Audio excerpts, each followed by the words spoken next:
Well, here it is. It's the month of October, and it's time for the greatest football weekend in the history of mankind. This is Jonesing for Football. Bill Jones in Dallas, where it's all happening this week. Young Cody Winstead in Philadelphia. The Eagles, I understand, headed west just like the Cowboys are this week. And this is Jonesing for Football, and it is the Emmy Award winning Cody Winstead. You can see the Emmy Award proudly displayed over his right shoulder. Hello, young Cody. Hello, Mr. Jones. How are you? Yeah, both of our teams headed to California this week. Looking forward to that. And Uh, I've dressed up if you're watching on YouTube or CBS News Texas, I've dressed up my background a little bit. I've got a cap over my shoulder, a national championship cap from some 23 years ago, the Sooners, and a crimson cream headline from they used to have newspapers back in the day, young Cody, that you would yeah, actually get a physical piece of paper. It would be delivered on your doorstep, and you would actually pull it out, and then in section D, in the case of the Dallas Morning News, would be the sports section, and there's a headline: Crimson Cream from a 63-14 trouncing of Texas back in 2000. it looks nice. The Sooners win a few games, and all of a sudden, Bill Jones is a rep in Oklahoma again, 5-0. And yeah, I don't see any other Oklahoma stuff, but now they're 5-0. You're about to. You're a huge fan again. That's great. You just wait. There could be, and you have to be a huge fan of your Buckeyes. How are they doing now? We're pretty good. Number 4 in the AP poll, Mr. Yeah, Jones. as long as the opposing team only puts 10 guys out on the field, the Buckeyes will be all right. We can't control that, Mr. Jones. We just win games. And your favorite quarterback, Baker Mayfield, is doing some wonderful things for the Tampa Bay Buccaneers as well. He's having a good year. The Bucs are actually a threat to win the NFC South, which I never thought I would be saying. Yes. Okay. All right. We got so much to get to, so little time to get there. As I alluded to off the top, it's OU. Well, it's actually Texas OU weekend here in Dallas, and you put the Texas before the OU, depending on who won the game the previous year. And Oklahoma decided not to play a quarterback in the game last year, and so Texas won 49-0. And so in previous years, when OU has won, it's been the OU Texas game. So I have to continue to say the Texas OU game Saturday at 11. But the big game we're all looking forward to in the NFL on Sunday Night Football, it is an NFC Championship game preview. It's the San Francisco 49ers and the Dallas Cowboys. Right, young Cody? I see what you did there. I like that. Yes, going to be a great game. Mr. Jones, let's get into this podcast. I'm going to explain to everybody kind of how we do this every time. Normally, we talk about the Cowboys, and then we talk about our game of the week, and then we do pressures on, and then we do our guarantee. This week, because of the Cowboys-Niners game, that is the game of the week. So we're just going to start there, and then we'll roll into the rest of this thing. So, Mr. Jones, I know you're fired up. I know everybody in Dallas is fired up. You guys jumped off the bandwagon after the Cardinals, but now you guys have all scurried back on after the Patriots game. So what do you think about this week against the Niners? Give us a few keys. What a victory that was over Bill Belichick's Patriots on Sunday. And, you look at the Cowboys' victories, the blowout wins that this team has had in 3 of their 4 games so far, and you wonder, how in the world did that happen in the desert against the Arizona Cardinals a week ago? But here we are. It's 3-1 Dallas. It's 4-0 San Francisco. Look at the defenses in this game, young Cody. Points allowed. The Cowboys rank first in the National Football League. They have allowed 41 points, and 28 of those came against Joshua Dobbs and the Arizona Cardinals. The 49ers, third in scoring defense, giving up 58 points a game. Total yards, Cowboys number 2 in the league. San Francisco, 5th in the league. Takeaways, the Cowboys are 3rd in the league with 10 takeaways on defense. They are 2nd in passing defense. That rush defense, because of what Arizona did to them, a week ago. They're in the middle of the pack, 16th, while the 49ers third in the league in rushing defense. It's going to be a terrific game. And talk about offense as well. San Francisco with Brock Purdy at the helm. What was he last week? He was 20 out of 21 throwing the football a week ago. Ridiculous. They're third in the league in scoring. Cowboys fourth in the league in scoring. It shapes up as a great one, but of course, the elephant in the room here in Dallas, the fact that the 49ers knocked the Cowboys out of the playoffs each of the last 2 years. So can the Cowboys get that monkey off their back as they go head west and try to at least get a tiebreaker advantage over San Francisco if it comes down to that in the postseason? I don't know. Who did I pick to win it all this year, young Cody? Do you recall a month or so ago when we made our season picks? Did you pick the Niners over the Bills? Was that what you picked? I did pick the Niners over the Bills. Yeah. And my only question mark about the Niners was my only hesitancy was what they had at quarterback. Okay, was it a fluke what Brock Purdy did last year at quarterback? Can a guy who was the last pick in the draft lead a team all the way to the promised land? And I think through the first month of the season, we all are in agreement that he might be the perfect quarterback for that team as far as taking advantage of the weapons that he has at his disposal and managing a game and not trying to do too much. It's working out perfectly so far for Kyle Shanahan's 49ers.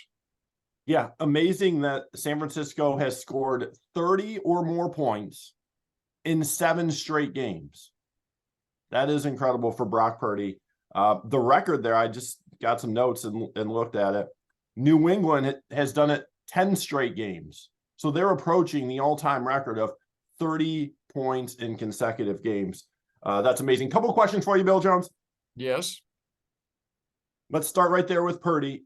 In those last 2 meetings, those playoff games that you spoke of, the Cowboys have failed to pressure the Niners quarterbacks. Only 2 combined sacks in those games. Looked this up. You might be able to use this on one of your sportscasts this week. San Francisco is the only team that Micah Parsons has faced multiple times and does not have a sack against. So do you expect them to be able to disrupt Brock Purdy with some pressure? If you saw the game last week, Micah was bothered a little bit by a foot injury early in the game, did not get a sack. I think he had around 40 snaps in the game last week against New England. Of course, it was a blowout, so they could rest him a little bit down the stretch anyway, and that's usually money time, getting your sacks in a game. Sure. You point to who the obvious thing is you point to who the Niners play at left tackle, who might be the greatest left tackle in the history of the game, 10-time Pro Bowler Trent Williams, the former Oklahoma Sooner Trent Williams, as a matter of fact. If you're watching on YouTube, you just saw the Sooner schooner pass by. Now 35 years old, and he doesn't appear to have lost his step, Trent Williams, since he was the 4th pick in the draft of Washington back in 2010. That is a matchup to look for. Will Micah match up against Trent Williams, though? On the other side, Colton McKivitz, in his first year as a starter out of West Virginia, started at right tackle, 5th-round draft pick from 2020. Of course, they lost Mike McGlinchey in free agency. He's now a Denver Bronco. And so they've been able to keep the edges protected against the Cowboys with those 2 at tackle. But then Quinn's been moving Micah around, and some of the pressures he's been getting has been up the middle. Jake Brendel has done a terrific job at center for San Francisco, to the point that the previously undrafted guy, now 31 years old, out of Plano East High School here in the Metroplex, by the way, has nailed down that center position. And I think you can look at center and left tackle might be the strength of the offensive line for San Francisco. He's a very smart guy out of UCLA. Babe Laufenberg can attest those people who go to UCLA, like Troy Aikman, are some of the brightest people on the planet. And Yep, of course. as Babe just fell off his elliptical. Yeah, for sure. Babe's more of a Stanford and Indiana guy, Yes, that's more he his is. speed. Yes, he is. So it's that's the matchup. How does Dan Quinn get Micah and others to the quarterback? But what San Francisco has is an offense that is so efficient that the quarterback's not sitting back there taking 5-step drops, and they get ahead in games. We've buried the lead, obviously, here. Christian McCaffrey is going nuts this season, and he's on a pace, I think, to have over 400 touches, like 417 touches through the first 4 games of this season, coming off a game against Arizona, in which he scored 4 touchdowns. And obviously, he's the perfect back for Kyle Shanahan's offense. And so that helps keep Micah off the quarterback, too. Few things to follow up. San Francisco has allowed only 7 sacks in 4 games, so pretty good there. That's top 10 fewest in the league. And Christian McCaffrey, Mr. Jones. I was going to ask you a different second question, but now I want to ask you this instead. McCaffrey, if you remember back to one of our podcasts, we did a dark horse MVP candidate. I gave you Derek Carr, which was looking good until he got hurt. They were about to be 3-0 before he got hurt. And I also gave you Christian McCaffrey. He was 150-1 to win MVP, Mr. Jones, during the offseason. Guess what he is right now? He's 5-1. He's 25-1. So everyone is recognizing Christian McCaffrey is a beast and he has a shot. Here's my question for you. Which player is more likely to win MVP? Because this is exactly what I was thinking from San Francisco. They were going to maul people. And Purdy, like most offenses, the quarterback is clearly the guy and everything runs through them. And if anybody's going to win MVP, it's definitely the quarterback. San Francisco is different based on their style.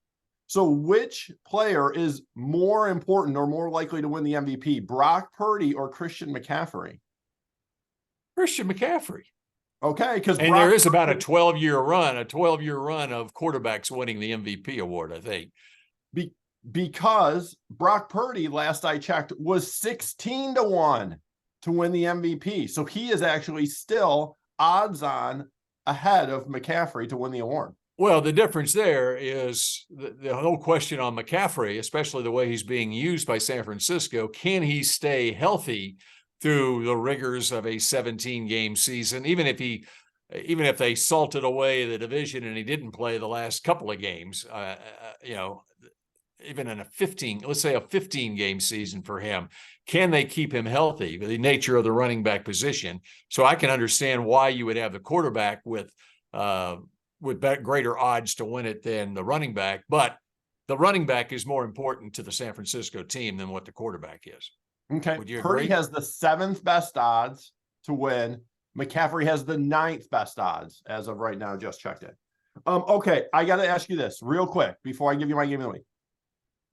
Dak has really struggled against the Niners in these last 2 meetings. 54% completion percentage, 2 touchdowns in 2 games, 3 picks, 67 passer rating, Mr. Jones. He's going up against a 5th ranked Niners defense. What kind of Dak do we expect to see on Sunday? An efficient Dak, right? Like a Brock Purdy? Yeah, that's right. He needs to play like Brock Purdy. That's exactly right. Yeah. Wouldn't you agree? And that's why Mike McCarthy made the change at play caller and put him in that position, right? Is to take that late first half interception away, the red zone interception away, and the Cowboys are killing it in the red zone, as you know, this year already, right? Killing it in a bad way, you mean? Yeah. Yeah, exactly. So is there a lot of teams actually, the Eagles are the same way, complaining about red zone here. Well, by the way, he did complete a 20-yard touchdown pass to CD Lamb that doesn't count as a red zone. Speaking of CD Lamb, the former Oklahoma Sooner going up against the 49ers, and he needs to have a big game this week. That was the first touchdown reception by a Cowboys wide receiver this season. It came in the 4th game of the year. But I have concerns about that, Bill Jones. Maybe I'll ask you that type of question next week. the bigger concern for the Cowboys going up against the San Francisco defense is the addition they made on that defensive line, the former Philadelphia Eagle, Javon Hargrave, who, let's see, he had a sack last week. He had a sack the week before. He had a sack, and forget about the run defense, and who's alongside him with Eric Armstead and Nick Bosa, a healthy Nick Bosa on the edge, and Fred Warner at linebacker, Talanoa Hufanga at safety. They got in the 5th round, and he immediately became one of the best safeties in the league. There's a reason that Dak had not had the same kind of success against the 49ers that he's had against other teams, and it has to do with the personnel that John Lynch has put together on that San Francisco defense. Yep. Niners, 9 sacks in 4 games, tied for 22nd. So they don't have a ton of sacks, but guess what? They lead the league in quarterback hurries, 54. So they're all over, and Javon Hargrave didn't take him long to But go ahead. By the way, one more point on the Cowboys. They are 30th in the league in red zone. They are 1st in the league on 3rd down, however, and that is the what Mike McCarthy loves to see, the hallmark of his Texas coast offense, being able to convert on a 3rd down. Now we just got to get it into the end zone. Yeah, that's important. Both are important. All right. Okay. The Cowboys and Niners isn't the only game of the week that could easily end up being a playoff preview, Mr. Jones. This is my must-watch game of the week. It's Jags at Bills from London. Jacksonville looking for back-to-back victories in London, won there last week. Buffalo rebounding quite well after their week 1 loss to the Jets on Monday night. I'll start with the Jags. They've looked good at times. They've looked bad at times, but they're 2-2 and in a 4-way tie for the division lead there in the AFC. 2-2, yeah. I don't know about you, Mr. Jones, but I expected the Jacksonville offense to be one of the best in the league. So far, not so much. 20th in scoring, just 20 points per game. Also 20th in big plays. They're bottom 5 in 3rd downs. They're poor in the red zone. We've heard that before, haven't we? And I didn't see that coming from a Doug Peterson and Trevor Lawrence-led group with Calvin Ridley, Christian Kirk, Travis Etienne, Evan Ingram. The list goes on. Lucky for them. Luke Fortner. Is he still playing? You really haven't talked. That's what surprises me. What surprises me that a Jacksonville offense that is centered by Luke Fortner has struggled in the early go this season. Yeah. Luke better get it together. Lucky for them and him, the defense has picked up the slack. Not great, but pretty good there in Jacksonville. Foye Oluokun, top 5 in tackles. Josh Allen, tied for the league in sacks. Andre Cisco, top 5 in picks. Darius Williams, top 5 in passes defensed. So they've got some good individual performances so far this season, and they'll have their work cut out for them this week. Going against the Bills offense, that's number 2 in scoring, putting up 41 a game the last 3 weeks. Mr. Jones, I've got to give you some credit. I don't normally do this, but I got to give you credit. You picked Buffalo to make the Super Bowl. Not many people were on that bandwagon, but your Bills are playing like the best team in the AFC. They have by far the best point differential in the conference, plus 84. Josh Allen was your preseason MVP pick. He started 1 touchdown, 3 picks in week 1 against the Jets. Since then, 8 touchdowns, 1 interception. And oh yeah, he had a perfect passer rating last week against Vic Fangio and that Dolphins defense. And right now, he is the odds-on favorite to win the MVP. I was digging through some of the numbers, and one jumped out. It's 3-and-out possessions. Buffalo has had just 4 3-and-outs in 42 offensive series, which is 9.5%. And I know it's early, but that would be the lowest percentage in the NFL since at least 1995. So this Bills offense is rolling at a historic pace right now. I think it's a close game, and I'm going to surprise you with my pick. I'm taking the Jags, playing at their second home there in London. They won last week at Wembley. This week, I think they win at Tottenham Hotspur Stadium there in London. How much of an advantage do you think it is for Jacksonville playing a second straight quote unquote home game in London, and especially against a Buffalo team?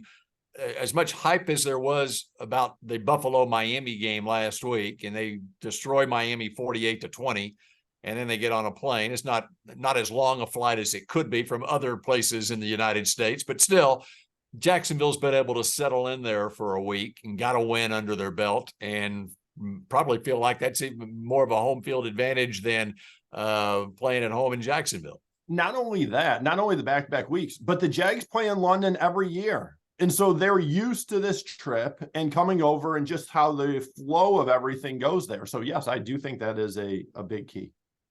I like that. Are you ready? Are you ready for a little pressures on, Mr. Jones?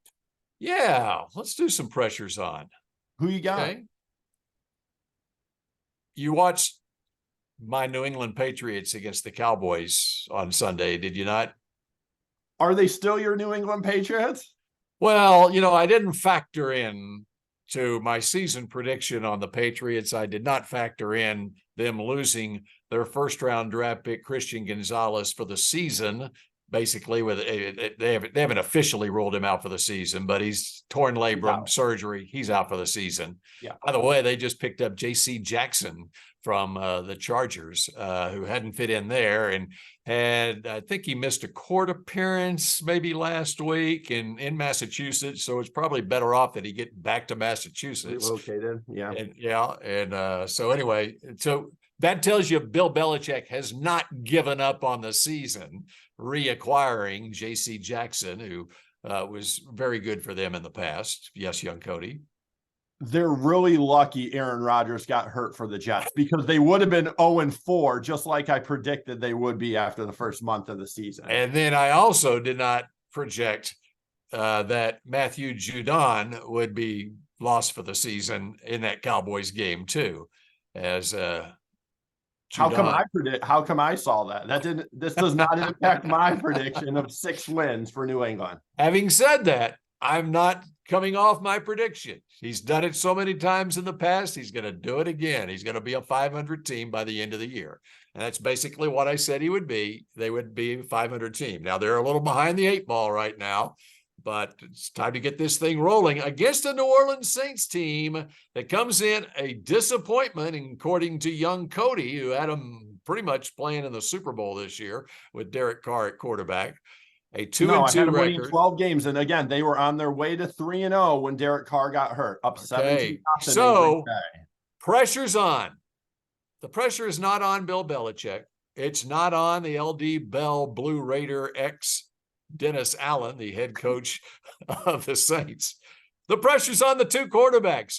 Derek Carr, I understand he's playing with an injury. Okay, we all play with injuries, young Cody. Not true. Pressure's on Derek Carr. He's supposed to turn around the franchise, be the second coming of Drew Brees in New Orleans.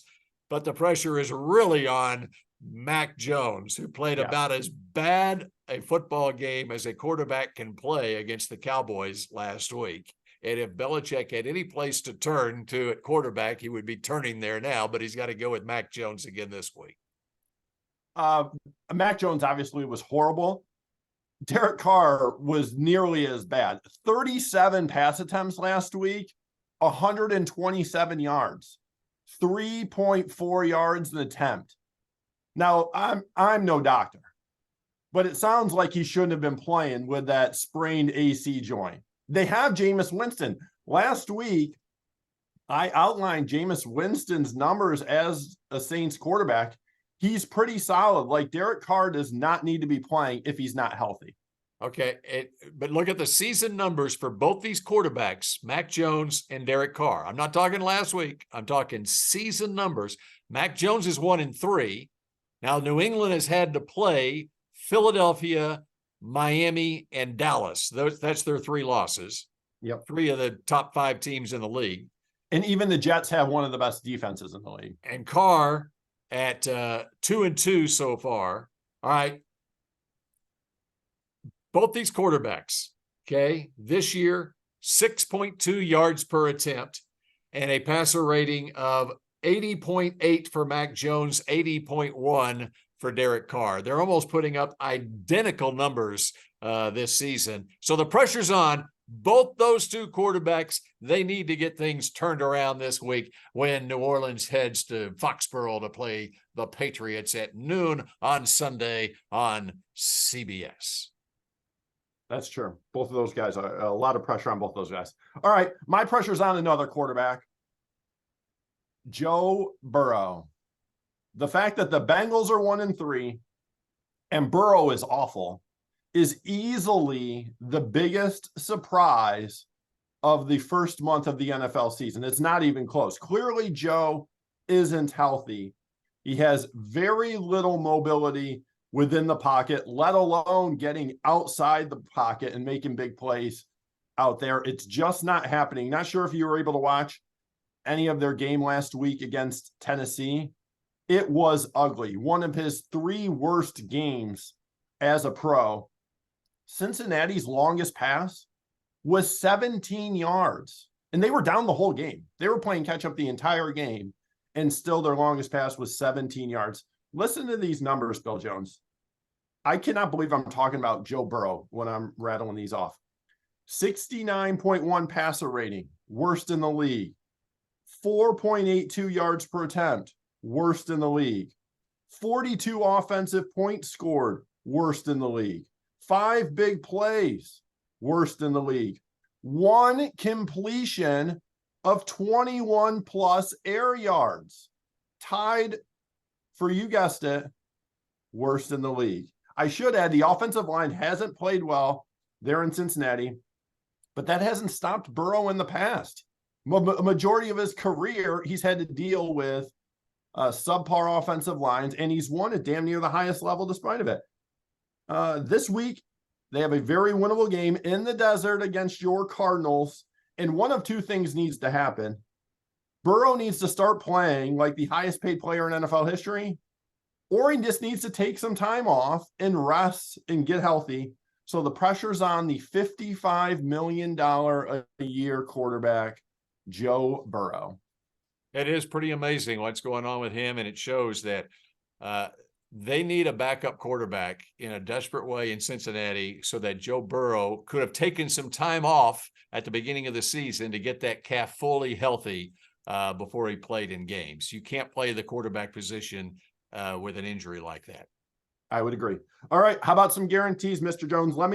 Let's go back over it last week, and then we'll get into this week.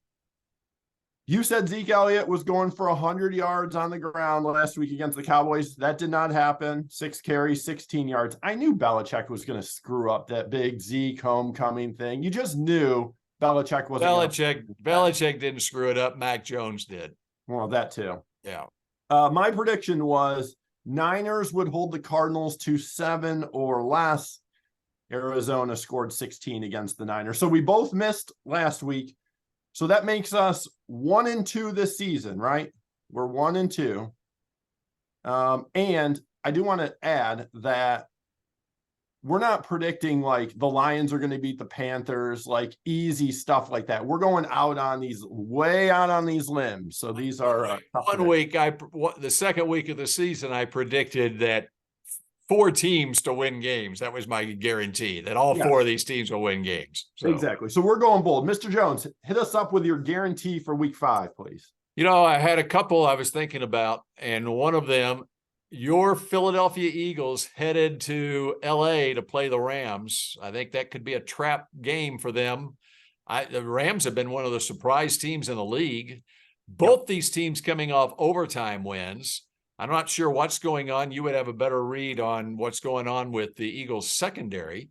In fact, they just acquired Bradley Roby. They just signed him. And I love, even though Stafford hasn't put up great touchdown numbers, but he's thrown for over 300 yards in, I think, virtually every game he's played in. And then Puka Nakua has 39 receptions and is just he's killing like it. Jerry Rice or something. That's right. And so I want to make it a guarantee that the Rams will beat the Eagles this week, but I've decided to go a different direction. Okay. In Pittsburgh, they lost their tight end. He's out. Pat Freiermuth. Uh-oh. Darnell Washington. Woo! It's Darnell Washington time in Pittsburgh. And I guarantee Darnell Washington will find the end zone this week against the Baltimore Ravens. Darnell Washington will score a touchdown. He finally got a reception last week. And this week, it's not only a reception, it's a touchdown reception for my man, Darnell Washington. That's bold. I should look up his anytime touchdown odds, Bill Jones. Those are probably super high, I'm guessing, for a blocking tight end. But I like that prediction. All right. My guarantee is it's happening in the Minnesota-Kansas City game. The Vikings are hosting the Chiefs. I think Central Time, it's 3:25 on CBS. Jim Nantz, Tony Romo on the call. And I'm saying another rookie will catch a touchdown pass. Rashid Rice, second rounder from SMU, out your way. Do you know what high school he went to? That would be Richland High School here in the Metroplex. I just guessed if you would know, and of course you did.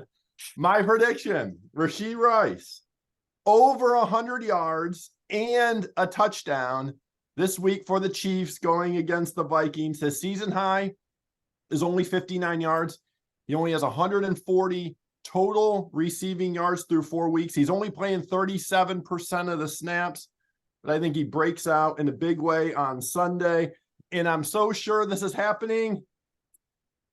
I'm starting him on my fantasy team, Bill Jones. I'm risking it all. How about that? I picked him up on one of my teams. He was available, and I actually picked him up, Rashid Rice. And as soon as we get done with this, I'm picking up Darnell Washington. you need that anytime touchdown. He's going to have 7 points. So your guarantee is that Rashid Rice will what? He's going to have over 100 yards, 100 or more yards receiving, and a touchdown for the Chiefs. Okay, because I recall a text earlier in the week that said something that your week 5 guarantee would be Kirk Cousins leads Vikes to upset win over Chiefs. What did I say in parentheses after that? Might change if find better one. There you go. I found a better one. All right. And I did the same thing. I said, I thought Rams over Eagles might change if I find a better one. And I decided I'll go Darnell Washington. You go Rashid Rice. Let's get back on the winning track. And how about a victory at the Cotton Bowl on Saturday at 11 a.m.? What do you think about that, young Cody? I'll say this. I went to the Red River rivalry game one time while I worked in Dallas with you, and it was incredible. I had a great time. I wasn't rooting for either team. I was just there for the scene and the spectacle, and it is awesome for college football fans. Yes, it is. The greatest rivalry in college football. And that will do it for this edition. Stop. Hold on. You got to reset. Come on now. Okay, fine. I'll let you say that. The greatest game, the greatest annual game in college football. Greatest rivalry in October. Texas. Greatest rivalry in October. I'll give you the greatest rivalry in November. Thank you. Ohio State, Michigan. Good compromise. How have y'all done in that game lately? About like how OU's done in our game lately, right? We've never been shut out, though. That's well, you never didn't play a quarterback either. We're playing a quarterback this week. Dylan Gabriel. We got one coming off the bench too. Jackson Arnold. Let's go. Barry Switzer's going to be in attendance. Let's go. We got a job to do. We're going to do it, baby. Huge. Are you going to be in attendance? I'm going to go, although I've got to leave early because the work calls. Okay. All right.